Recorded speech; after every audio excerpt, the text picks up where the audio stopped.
Guys, good evening all of you. Welcome to back my YouTube channel. जैसा कि आप लोग को मालूम है कि हम लोग न्यू क्लास वीडियो में मन भर रहे कि मैथमेटिक्स 10th क्लास की बुक के सभी सवालों को सॉल्व करते हुए आ रहे हैं, जिसमें हमने आपको एक्सरसाइज 1A से पढ़ाया था। आज एक्सरसाइज 3B तक पहुंच चुके हैं। 3B के चौथे सवाल के दूसरे खंड पे आज हम लोग मौजूद हैं, चर्चा करेंगे इस सवाल पे। जो जैसे कि हमने इसके पहले, दूसरे, तीसरे सवाल और चौथे सवाल का पहला खंड करवाया था, उसमें भी आपको बताया था इस टाइप के सवाल पूछे जाते हैं परीक्षा में। आप पिछले पेपर्स को उठा के देख लीजिए, 2023 है, 22 है, 21 में तो प्रमोट हुए थे, 22 है, 20 है, 19 है, इस टाइप के सवाल पूछे गए हैं। और उम्मीद है, आशा है कि आने वाली आगामी परीक्षा 2024 यूपी बोर्ड की जो होने जा रही है और 2024 की जो फरवरी में परीक्षा होगी, उसमें आपको इस टाइप के सवालों से सामना करना होगा। आपको दिक्कत हो सवालों को हल करने में, इससे पहले इन सवालों को सीख लीजिए, तैयार कर लीजिए। कम से कम 1 से 2 नंबर में ये सवाल पूछे जाते हैं। आपका सवाल ना छूटे, ना खराब हो, ना गलत हो, तैयार करिए। आइए हम लोग बात करते हैं इस सवाल की तरफ। जैसे हमें आपको सवाल दे रखा है, निम्न समीकरणों को हल कीजिए। समीकरण है 3x माइनस 5y माइनस 4 बराबर 0 और 9x बराबर 2y प्लस 7। सबसे पहले तो हम आपको बता दें, इसमें हमें समीकरण बच्चों सही करना होगी। जो समीकरणों को हल करने का सही रूप, सही तरीका होता है, उस तरीके से लिखने के लिए, जैसे कि बराबर 0 हम इसे कर लेंगे 3x माइनस 5y बराबर 4। ये प्लस का 4 हो जाएगा इधर आकर के, इधर माइनस का, तो इधर आके प्लस का 4 हो जाएगा। इसे नंबर दे देंगे समीकरण 1। दूसरा है हमारे पास 9x बराबर 2y प्लस 7। अब इसे भी हम इसी रूप में बना लेंगे। इस समीकरण को इस रूप में बना लिए क्या करेंगे, 9x माइनस 2y बराबर 7 आपको दिया हुआ है, ऐसे रख दीजिए। इसे नंबर दे दीजिए समीकरण 2। अब चूंकि आपके पास है समीकरण 2 1 3x माइनस 5y बराबर 4। अब आप देखिए, दोनों में माइनस का निशान है, संख्याएं अलग अलग हैं। अब क्या करना है, इस समीकरण को संतुलित कैसे करेंगे। इसमें हम 5 से गुणा कर दें, इसमें हम 2 से गुणा कर दें, तो y के मान हमारे बराबर हो जाएंगे। या फिर आप ऐसा करिए, x को बराबर कर लीजिए, तो इस समीकरण में 3 से और नीचे वाली समीकरण 1 में 9 से गुणा कर लीजिए, तो x के मान बराबर हो जाएंगे और उन्हें काट लीजिए। बेहतर है y में कर लिया है तो y में कर लीजिए। 5 नियम 45x, 5 दूनी 10y, 5 सत्ते 35। समीकरण नंबर 3, 3 दूनी 6x, 2 पंजे 10y, 4 दूनी 8। समीकरण नंबर 4। इसे करेंगे बच्चों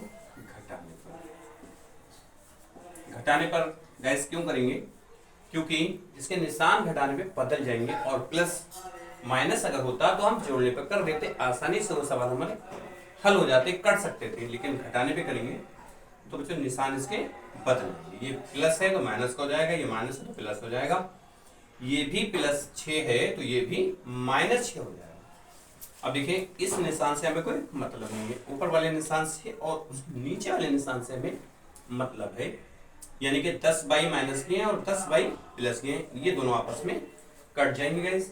45x प्लस के हो जाएंगे और 6x आपके माइनस के हो जाएंगे।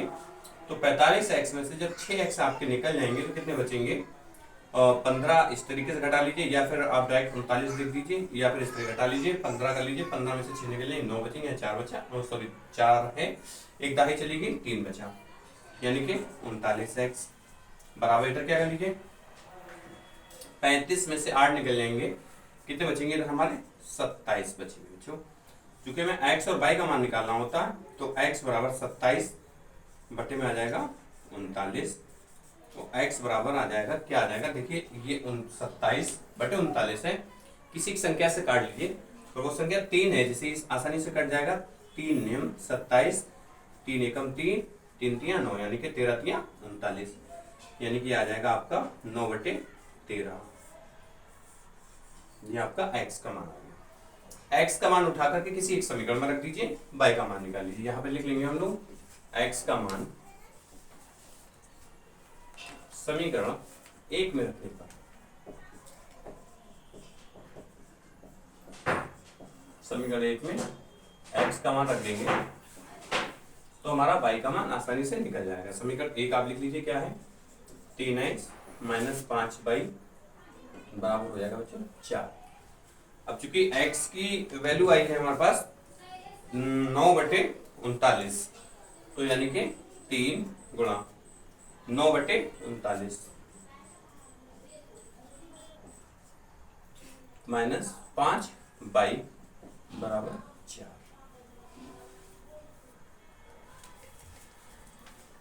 माइनस 5y बराबर 9/13। अरे सॉरी, यहाँ पे 13 है, सॉरी 39 की जगह पे आपको 13 लिखना है।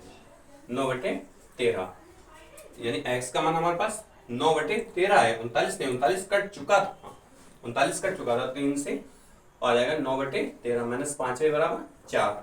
अब 3 की अगर हम काटना चाहें 3 से 13, तो ऐसा कोई पहाड़ा नहीं जिसके पहाड़े में 3 और 13 आ जाए, छोड़ देंगे, यानी कि गुणा कर लेंगे, ऊपर ऊपर की गुणा नीचे नीचे की, इसके नीचे 1 मान लेंगे, कोई फर्क नहीं है।